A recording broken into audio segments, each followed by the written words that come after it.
प्यारे बच्चों,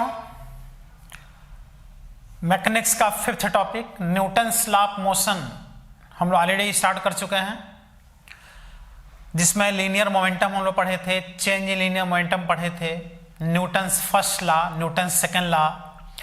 Newton first law में फोर्स जीरो होता था, लेकिन न्यूटन सेकंड लॉ में फोर्स अप्लाई होता था। फोर्स फाइंड करने का मेथड हम लोग पढ़े थे, rate of change in linear momentum will be equal to applied force on the body. उसके स्पेशल केस भी पढ़े थे। फिर हमने न्यूटन सेकंड लॉ पे ढेर सारा क्वेश्चन हमने सॉल्व कराया था, जिसमें कि एनसीईआरटी से भी हमने क्वेश्चन कराया था, फर्स्ट लेवल से भी हमने क्वेश्चन कराया था, सेकंड लेवल से भी एक क्वेश्चन हमने कराया था। तो आज और भी हम क्वेश्चन सॉल्व कराने चल रहे हैं, और आज हम सेकंड लेवल से कुछ क्वेश्चन सॉल्व कराने वाले हैं। और उसके बाद हम लोग पढ़ेंगे इम्पल्स।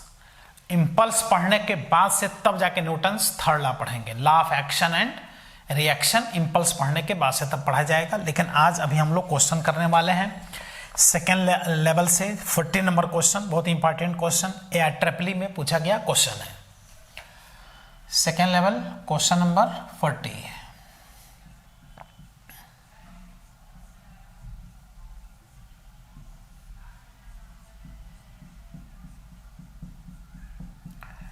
AIEEE इंजीनियरिंग एग्जाम 2006 में पूछा गया क्वेश्चन भी है। सारे बुक में क्वेश्चन मिलेगा। क्या कह रहा है? A player catch a cricket ball of mass 150 gram moving at the rate of 20 metre per second. If the catching process is completed in 0.1 second, the force exerted by the ball on the hand of the player will be equal to. Cricket खेलते समय एक ball आ रहा है और एक cricketer जो है वो बॉल को कैच कर रहा है। बॉल का मास दे दिया है 150 ग्राम, जो बॉल आ रहा है उसकी स्पीड दे दिया है 20 मीटर पर सेकेंड। जब वह क्रिकेटर उस बॉल को कैच करेगा तो बॉल उसके हाथ में आकर के उसकी फाइनल वेलोसिटी जीरो हो जाएगी। तो फाइनल वेलोसिटी जीरो होगी तो ये प्रोसेस 0.1 सेकेंड में कंप्लीट हो जा रहा है। तो बॉल का मोमेंटम चेंज हो रहा है। बॉल का मोमेंटम जब चेंज होगा तो जाहिर है बॉल के द्वारा क्रिकेटर के हैंड पे फोर्स लगेगा। आगे समझ में? तो इस तरह से कितना फोर्स लगेगा तो न्यूटन सेकंड लॉ से आराम से तुम फोर्स फाइंड कर लो। F equal to delta P upon delta T, rate of change in linear momentum. तो ये जो मोमेंटम चेंजिंग है, यानी बॉल को रेस्ट तक आने में अगर ज्यादा समय लगेगा तो फोर्स कम लगेगा। इसलिए जब बॉल को कैच किया जाता है तो बॉल को कभी भी, जैसे बॉल इधर से आ रहा है तो ऐसे कैच नहीं किया जाता, कैच करके हाथ को पीछे लाया जाता है। जब हाथ को पीछे लाया जाता है तो कुछ समय लगता है बॉल को रेस्ट में आने में, तो फिर हाथ पे चोट नहीं लगता क्योंकि फोर्स कम हो जाता है। आ गया समझ में सबको? तो जो बॉल है, बॉल का मास दिया है 150 ग्राम, यानी 150 इंटू 10⁻³ किलोग्राम। बॉल की इनिशियल स्पीड दिया है 20 metre per second. Finally ball को किस में आ जाना है? रेस्ट में आ जाना है। और ये प्रोसेस कंप्लीट हो रहा है कितने सेकेंड में? 0.1 सेकेंड में कंप्लीट हो रहा है। क्वेश्चन आगे समझ में? बॉल का मास दे दिया, बॉल इतने वेलोसिटी से मोशन करते हुए क्रिकेटर के हाथ में आ रहा है, उसमें रेस्ट में आ जाना है ना? बॉल को किस में आ जाना है? फाइनली रेस्ट में आ जाना है। तो ये प्रोसेस 0.1 सेकेंड में कंप्लीट हो रहा है। तो पूछ रहा है कि कितना फोर्स बॉल के द्वारा क्रिकेटर के हैंड पर लगेगा। फोर्स exerted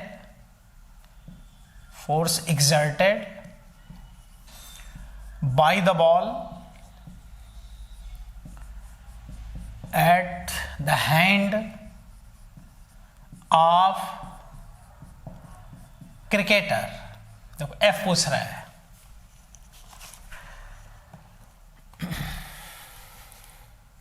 सॉल्व कर लो, सब तो दिया है। F equal to delta P upon delta T से। तो आंसर दे रहे हैं 300 न्यूटन, 150 न्यूटन, 3 न्यूटन। सॉल्व कर लो बेटा, आंसर आ जाएगा खुद से ट्राई करो, इंपॉर्टेंट क्वेश्चन है, रिपीट करता है इस क्वेश्चन को।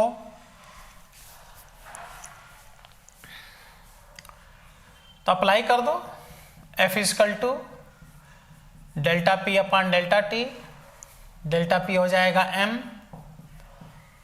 Delta v upon delta T, delta v हो जाएगा final velocity minus initial velocity,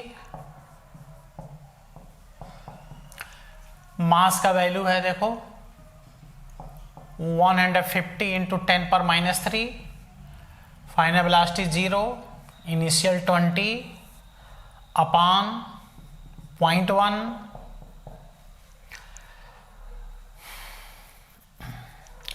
यहां से देखो ये माइनस में आ जाएगा और 150 इंटू 20 तो 15 इंटू 20 इज 30 और 2 जीरो पहले से है, 2 जीरो अप्लाई कर दो, इंटू 10 पर -3 अपॉन 0.1, ये दो 10 पर -3 से 000 कैंसिल, -3 अपॉन 0.1 -30 न्यूटन, माइनस आया कोई उससे दिक्कत नहीं है, वो तो बाल के द्वारा अगर हैंड पे फोर्स लगेगा, हाथ पे फोर्स लगेगा तो हाथ के द्वारा बाल पे भी तो फोर्स लगेगा, वो माइनस यही इंडिकेट कर रहा है।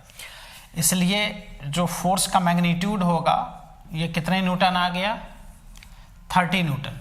देखो ये इस मामले से सॉल्व हो गया, ये आंसर सही है।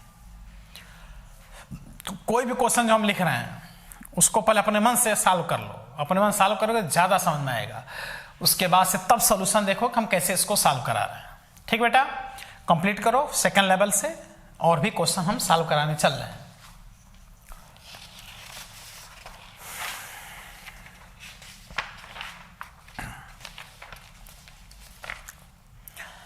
सेकंड लेवल से 3 नंबर क्वेश्चन सॉल्व कराने चल रहे हैं। 3 नंबर सॉल्व कराएंगे, 4 नंबर सॉल्व कराएंगे सेकंड लेवल से। सेकंड लेवल का जो फर्स्ट नंबर पेज है 3 और 4 दो क्वेश्चन इंपॉर्टेंट, बाकी ये होमवर्क है देख लो। सेकंड लेवल का first number question, second number question, second number question में कह रहा है player stop the above football, मतलब पहले नंबर क्वेश्चन का ही सेकंड पार्ट है, ध्यान देना। पहले नंबर क्वेश्चन का ही मास सेकंड नंबर क्वेश्चन में यूज होगा तो फर्स्ट सेकंड सॉल्व कर लेना, 5 नंबर क्वेश्चन सॉल्व कर लेना, 6 नंबर डिफरेंशिएट करके सॉल्व कर लेना, 7 नंबर क्वेश्चन सॉल्व कर लेना। हम 3 और 4 कुछ अलग वैरायटी का क्वेश्चन है सॉल्व करा दे रहे हैं। बाकी जो हमने अभी नाम लिया है जो सॉल्व करना है 1 से लेकर 7 तक, ये अब निश्चित है बेटा आप लोग सॉल्व कर लोगे। 3 और 4 हम सॉल्व कराने चल रहे हैं।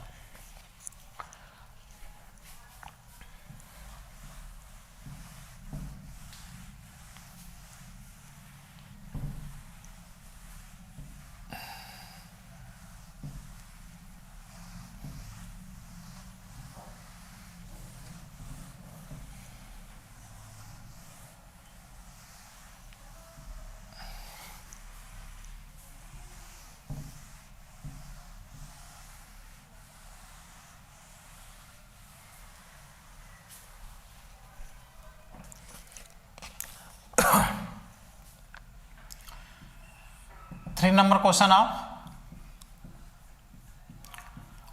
Second level. A dish of mass 10 gram is kept horizontally in air by firing bullets of mass 5 gram each at the rate of 10 per second. If the bullets rebound with the same speed, what is the velocity with which the bullets are fired? देखो बेटा क्या कह रहा है इस question में।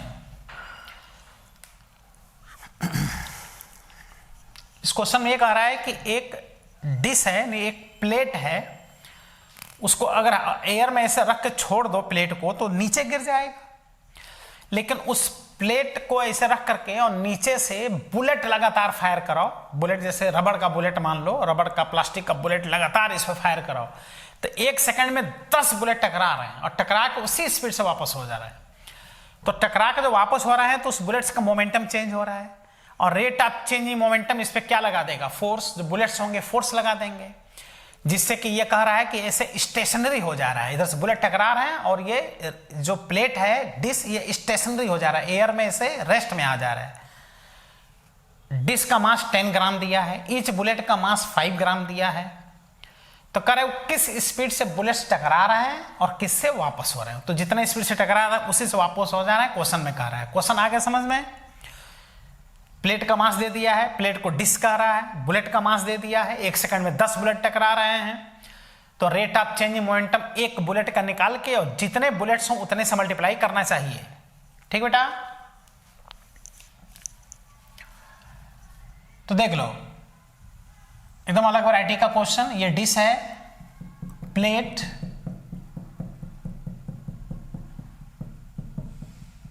ठीक है, इसका मास दिया है 10 ग्राम। यह है डिश, दैट इज प्लेट, इसका मास 10 ग्राम है। इसको छोड़ दो तो नीचे आ जाएगा, लेकिन नीचे से बुलेट्स लगातार फायर कर रहे हैं। अच्छा, इस डिश का वेट कितना काम करेगा? इसका वेट mg काम करेगा कि नहीं? वेट mg इसको नीचे लाएगा, लेकिन नीचे से बुलेट्स लगातार फायर कर रहे हैं। तो ये बुलेट्स जा करके इससे टकरा रहे हैं। अगर u स्पीड से टकरा रहे हैं, ऐसा बुलेट का मास स्मॉल m है, स्मॉल m का वैल्यू 5 ग्राम दिया है। ये जो स्मॉल m दिया है ये दिया है 5 ग्राम। मास, डिस्क का मास 10 ग्राम है। ये बुलेट्स जिस स्पीड से टकरा रहे हैं उसी स्पीड से वापस हो जा रहे हैं। तो देख रहे हो, टकरा के उसी स्पीड से वापस हो रहे हैं। ये mu, ये भी mu, लेकिन चेंज मोमेंटम 0 नहीं, अपोजिट है ना, तो चेंज मोमेंटम 2mu, डबल हो जाएगा। सोच रहे हो, वापस हो रहा है, डायरेक्शन अपोजिट है। तो कह रहे कि किस स्पीड से ये टकरा रहे हैं, किस स्पीड से वापस हो रहे हैं। तो u, कोई भी एक u फाइंड कर लो। और पर सेकेंड डेल्टा टी कितना रखना है? 1 सेकेंड रखना है। 1 सेकेंड में कितने बुलेट्स टकरा रहे हैं? 10 बुलेट्स टकरा रहे हैं। भी देखो, एक बुलेट नहीं, 1 सेकेंड में 10 बुलेट से जा रहे हैं और वापस आ रहे हैं, जिसकी वजह से फोर्स लग रहा है बुलेट के द्वारा डिस्क पर, और वह डिस्क रेस्ट में आ जा रहा है, स्टेशनरी हो जा रहा है। ये एयर में स्टेशनरी है, स्टेशनरी का मतलब रेस्ट पोजीशन में है। तो u का वैल्यू फाइंड करना है। देखो डियर, ऑप्शन हम लिख दे रहे हैं। ऑप्शन लिखने से कई बात का आइडिया लगेगा कि कैसे आंसर हम लोग को देना है।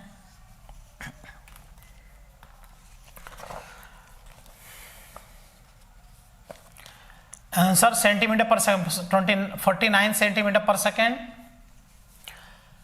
147 सेंटीमीटर पर सेकेंड, 98 सेंटीमीटर पर सेकेंड, 196 सेंटीमीटर पर सेकेंड।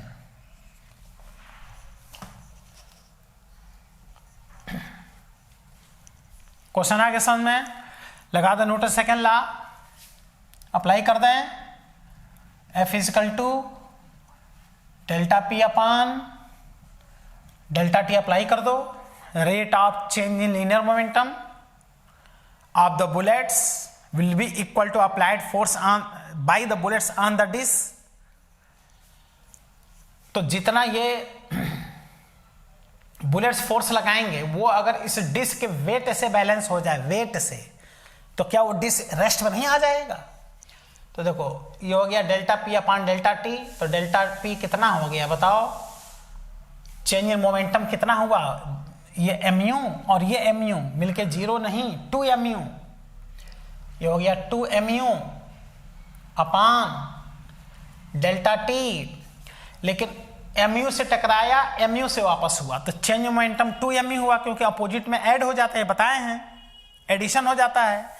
लेकिन ये एक बुलेट के लिए n है 2mu। ऐसे ऐसे 10 बुलेट हैं, तो जितने बुलेट्स हैं उतने से क्या कर देना है? मल्टीप्लाई। ये बात का ध्यान देना। देखो, n का स्थान हम 10 रख देंगे, और f किसको बैलेंस करेगा? mg को। जो ये बुलेट फोर्स लगा रहा है इस डिस्क के वेट को बैलेंस अगर कर ले तो वो रेस्ट में आ जाएगा।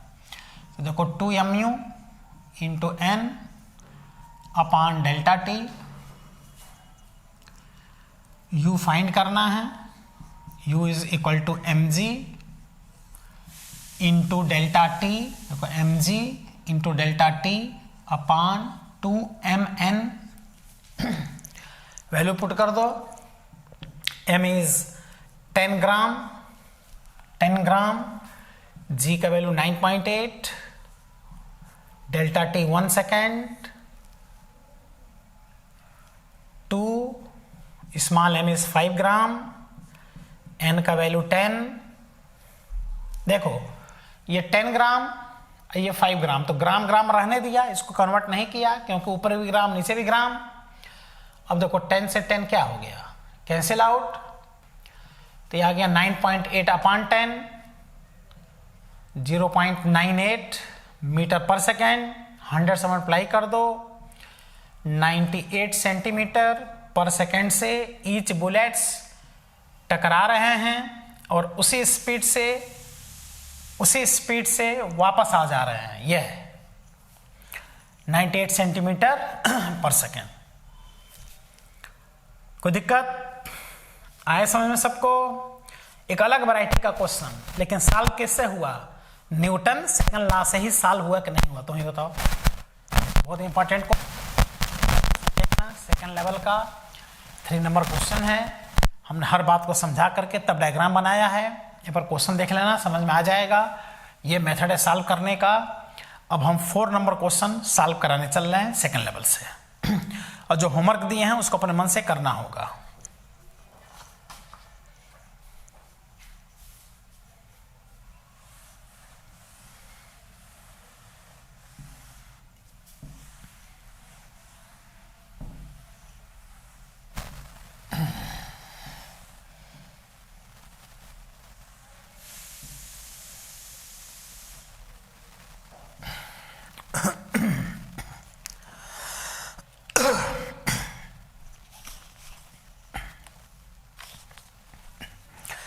A machine gun fires a bullet of mass 40 gram. 4 number question of second level with velocity 1200 meter per second.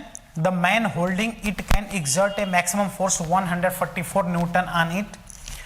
How many bullets can he fires per second at the most? 4 number question है second level का, बहुत अच्छा question. 4 number question second level.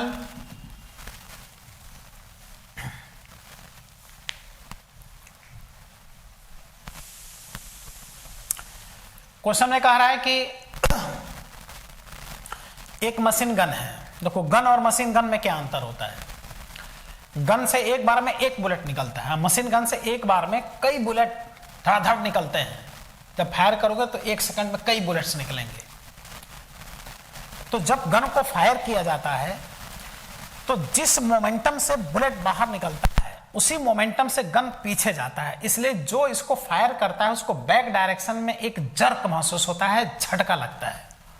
इसलिए जो fire करता है, जो man इसको होल्ड करता है, इस पर एक फोर्स लगाना पड़ता है। वही कह रहा है क्वेश्चन में कि जो मैन इसको गन को होल्ड किए हुए है, मैक्सिमम वह क्वेश्चन में कितना दिया है? 144, मैक्सिमम 144 न्यूटन का वो फोर्स लगा सकता है जो गन को फायर कर रहा है। तो 1 सेकंड में मशीन गन से कितने बुलेट्स निकलेंगे, कितने निकलने चाहिए? और जो बुलेट निकल रहे हैं उनकी जो स्पीड है वो 1200 मीटर पर सेकंड है। यानी बुलेट्स पहले किस में थे? रेस्ट में, गन के अंदर, और निकल रहे हैं तो 1200 मीटर पर सेकंड से निकल रहे हैं। ईच बुलेट का मोमेंटम चेंज हो रहा है। मोमेंटम चेंज होने से फोर्स एग्जर्ट कर रहे हैं, और फोर्स एग्जर्ट कर रहे हैं तो गन पे पीछे की तरफ फोर्स लग रहा है, जिसको कि जो मैन गन को होल्ड किए उसको झेलना पड़ रहा है। इसलिए मैन उस गन पर एक क्या करेगा? फोर्स लगाएगा। तो फोर्स दे दिया है, तो 1 सेकंड में कितने बुलेट्स निकलने चाहिए? मान लो 1 सेकंड में 3 बुलेट निकलने चाहिए, तो 144 न्यूटन का फोर्स एग्जर्ट करेगा, मैन होल्ड कर लेगा। अब 1 सेकंड में 10 बुलेट निकलने लगे तब तो ज्यादा फोर्स लग जाएगा गन पर, फिर जो मैन उसको होल्ड किए रहेगा होल्ड नहीं कर पाएगा, पीछे गिर पड़ेगा। तो कभी कभी कुछ लोग होते हैं जो कि गन रखे रहते हैं, शौक के कारण गन रखे रहते हैं, लेकिन कभी फायर करने की आवश्यकता नहीं पड़ता, कभी फायर नहीं करते हैं। कभी कभी वो अपने आप ऐसे फायर कर देते हैं, फिर जिस स्पीड से बुलेट निकलता है उसी स्पीड से मैन भी पीछे जाता है। तो उसी स्पीड से नहीं जाता है, वो भी मतलब पीछे गिर पड़ता है। तो गन को फायर करने की प्रैक्टिस भी करनी पड़ती है। ठीक ना, क्योंकि जब फोर्स लगाएगा गन तो बैक डायरेक्शन फोर्स लगेगा, फिर झटका महसूस होगा। फिर तुम देखते हो कि अक्सर शादी विवाह में कुछ लोग होते हैं गन को फायर करते हैं, उसको बोलते हैं हर्ष फायरिंग। तो गन को फायर करने का प्रैक्टिस तो रहता नहीं है, लेकिन शादी विवाह में एक गन निकाले और फायर कर दिए। तो गन को क्या करते हैं, लोड करते हैं और खुद भी लोडेड हो जाते हैं, समझ सकते हो। तो गन को फायर किए, तो गन को फायर करना चाहिए ऊपर, और जब गन को फायर करते हैं तो जब फोर्स लगता है तो वो डिसबैलेंस होकर के बुलेट निकलता है हॉरिजॉन्टल। और शादी ब्याह है तो जाहिर है कि भीड़ भाड़ होगा ही। अब हॉरिजॉन्टल बुलेट गया तो सीधे जा करके किसी न किसी को ठोक देता है। और अक्सर तुम देखो शादी विवाह में जब हर्ष फायरिंग होता है तो बुलेट जब निकलता है तो सीधे जा करके दूल्हे को लगता है, और दूसरे दिन न्यूज में निकलता है कि हर्ष फायरिंग में दूल्हा खत्म। पता ना क्या खास बात है, अक्सर तुम देखो शादी ब्याह का जब सीजन आता है तो दूसरे दिन न्यूज में आता है कि हर्ष फायरिंग में दूल्हा खत्म। जब बुलेट निकलेगा तो सीधे जाकर दूल्हे को ही लगेगा।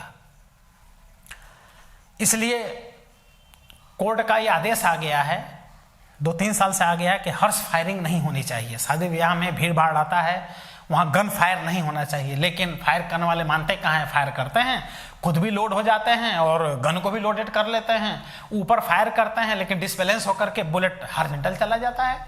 तो यहां समझ सकते हो बुलेट जब निकलता है तो वो फोर्स क्रिएट करता है। फोर्स जब क्रिएट करता है तो मैन को पीछे फोर्स लगता है, इसलिए उसको फोर्स लगा करके गन को होल्ड करना पड़ता है। ठीक है, तो वही कह रहा है कि पर सेकंड कितने बुलेट्स निकलने चाहिए। तो आओ सारे वैल्यूज हम लिखते हैं। हमने क्वेश्चन समझा दिया, क्वेश्चन बेटा आप लोग देख लेना, हम सॉल्व करने चल रहे हैं क्वेश्चन को।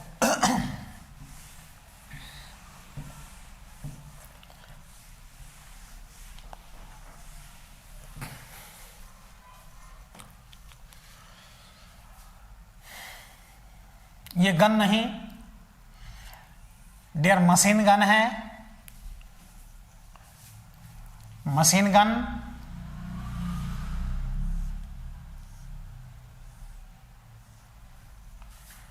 यहां से एक बार में एक से ज्यादा बुलेट्स निकलते हैं। तो कुल कितने बुलेट्स निकल रहे हैं, n बुलेट्स। यही क्या करना है, फाइंड कितने सेकंड में, पर सेकंड में कितने बुलेट्स निकल रहे हैं ये पूछ रहा है। और जो बुलेट्स होंगे उनका मास स्मॉल m होगा, वही बुलेट्स यहां से निकल रहे हैं। तो बुलेट्स की इनिशियल जो स्पीड होगी क्या होगी, 0, क्योंकि जो बुलेट्स होंगे वो गन के अंदर रेस्ट में होंगे। और जब बुलेट्स बाहर निकल रहे हैं तो इनकी स्पीड है 1200 मीटर पर सेकेंड, ये दिया है। और ईच बुलेट, ये बुलेट है गन के अंदर, ईच बुलेट का मास जो दिया है वो दिया है डियर 40 ग्राम मास दिया है ईच बुलेट का। जितने बुलेट हैं उनका मास दे दिया है। तो एक सेकंड में कितने बुलेट्स निकलने चाहिए, क्योंकि जब ये पीछे फोर्स एग्जर्ट कर रहा है तो जो मैन इसको होल्ड किए हुए है, जो मैन इस गन को डियर होल्ड किए हुए है, ये मैक्सिमम 144 न्यूटन का फोर्स बर्दाश्त कर सकता है। 144 न्यूटन का फोर्स बस बर्दाश्त कर सकता है। इससे ज्यादा फोर्स अगर गन ने लगा दिया तो मैन फिर इसको बैलेंस नहीं कर पाएगा, मैन गन को होल्ड नहीं कर पाएगा। और यह है डियर कौन सा गन, मशीन गन।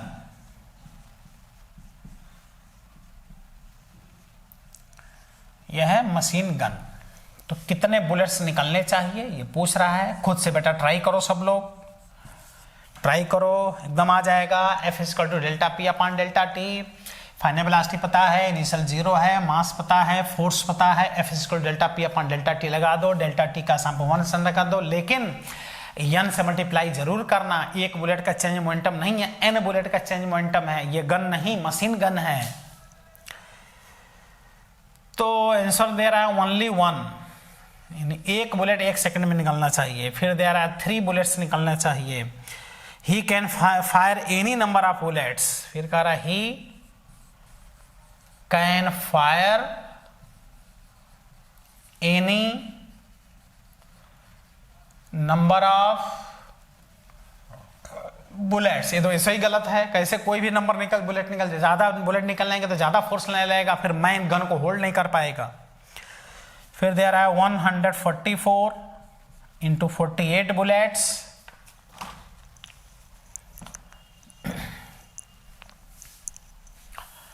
तो सॉल्व कर लो। F equal to delta P upon delta T,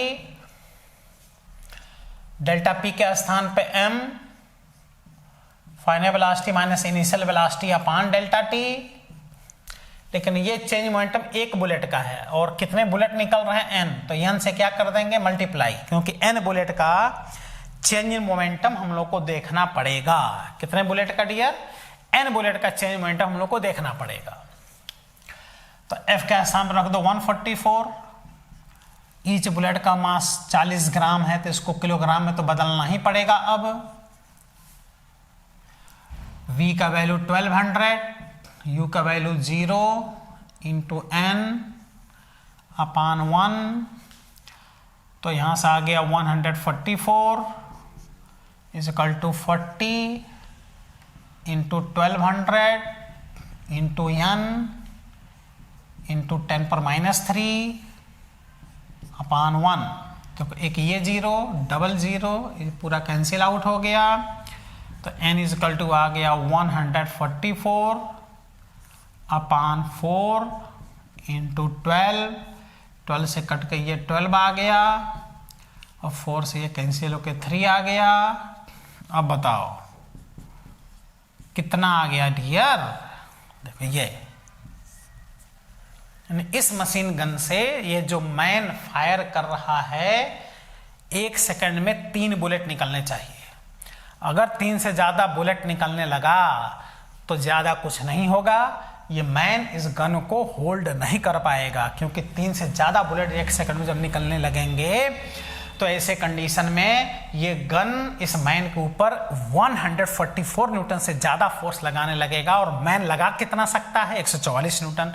ऐसे कंडीशन में और ज्यादा जब फोर्स लगाएगा तब जाकर के कहीं फिर उसको होल्ड कर पाएगा। तो 144 न्यूटन के लिए कितने बुलेट्स निकलने, अब ये ना कहना कि इसमें बड़ा ज्यादा बुलेट्स दिखाए हैं, अरे हमको क्या पता था कितने बुलेट्स निकलेंगे। तो सॉल्व करने पर इक्वल टू 3 आया, हमने तो n बुलेट दिखा दिया। और सॉल्व किससे हो रहा है तुम खुद ही देखो ना, rate of change in linear momentum delta P upon delta T से क्वेश्चन क्या हो जा रहा है, सॉल्व हो जा रहा है। ठीक बेटा, कोई दिक्कत, खूब ढेर सारा क्वेश्चन हमें सॉल्व कराया। जो भी हमने क्वेश्चन कराया सब सेकंड लॉ का क्वेश्चन था, Newton second law, F equal to delta P upon delta T से, या A फाइंड कर ले रहे थे तो F इक्वल टू ma से। तो अभी 3-4 बातों को तुम याद रखो कि फोर्स का एमकेएस यूनिट होता है न्यूटन, सीजीएस यूनिट होता है dyne, 1 newton equal to 10⁵ dyne, एक F equal to ma formula होता है, एक W equal to mg formula होता है, दोनों का यूनिट क्या होता है न्यूटन होता है, ये सब याद रखो। फर्स्ट लॉ ऑफ इनर्शिया है, सेकंड लॉ ऑफ फोर्स है। फर्स्ट लॉ में फोर्स नहीं लगता, सेकंड लॉ में फोर्स लगता है। और जब सेकंड लॉ में फोर्स लगता है तो ये क्या होगा एक्शन, ऐसे का रिएक्शन हम लोग पढ़ेंगे। जो थर्ड लॉ होगा law of action and reaction. तो मैंने बताया ना एक सीरीज चलता है पूरा ये न्यूटन्स लॉ का। तो फर्स्ट लॉ पढ़ चुके, सेकंड लॉ पढ़ चुके, अब आगे हम लोग पढ़ेंगे पहले इम्पल्स। इम्पल्स जब पढ़ लेंगे इसी टाइप का वो भी कॉन्सेप्ट है इम्पल्स सेकंड लॉ पर, और तब जाकर हम लोग थर्ड लॉ पढ़ेंगे law of action and reaction, Newton's third law, जिसमें कॉन्टैक्ट फोर्स निकाला जाता है, स्ट्रिंग में टेंशन फाइंड किया जाता है। बहुत अच्छे क्वेश्चंस डेवलप होते हैं डियर। तो पिछले लेक्चर में हमने न्यूमेरिकल क्वेश्चन कराया था, लेकिन एनसीईआरटी से कराया था फर्स्ट लेवल से। आज हमने सेकंड लेवल से कुछ क्वेश्चन सॉल्व करा दिया, कुछ क्वेश्चन हमने डियर होमवर्क भी दे दिया। तो खूब मेहनत से पढ़ाई कीजिए, क्वेश्चन जितना हमने दिए हैं उसको सॉल्व कीजिए। अगले लेक्चर में फिर मुलाकात होगी और हेडिंग होगा इम्पल्स, और इम्पल्स के बहुत अच्छे कॉन्सेप्ट्स बताएंगे, उसके ग्राफ प्लॉट कराएंगे, उसका एरिया बाउंडेड निकलवाएंगे, फिर उस पर क्वेश्चन कराएंगे, तब न्यूटन थर्ड लॉ पढ़ेंगे। फिर उधर लिफ्ट का केस आ जाएगा, पुली का केस आ जाएगा। ठीक है बेटा, ऑल द बेस्ट।